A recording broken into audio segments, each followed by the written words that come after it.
Mas pinaigting ng Philippine National Police ang pakikipag-ugnayan sa mga ahensya ng gobyerno matapos sampahan ng contempt ng Senado ang isang Chinese national na iniuugnay sa isang 100 milyong meat smuggling operation.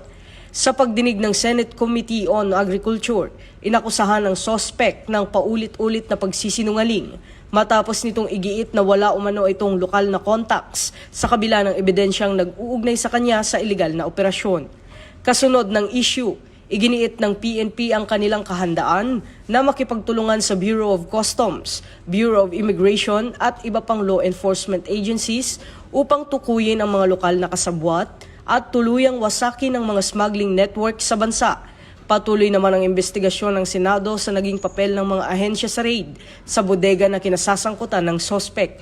Muling tinitiyak ng PNP ang kanilang suporta sa mga hakbang ng pamahalaan laban sa smuggling na sumisira sa ekonomiya at banta sa kaligtasan ng publiko. Ito ang bagong PNP para sa bagong Pilipinas, serbisyong mabilis, tapat at nararamdaman.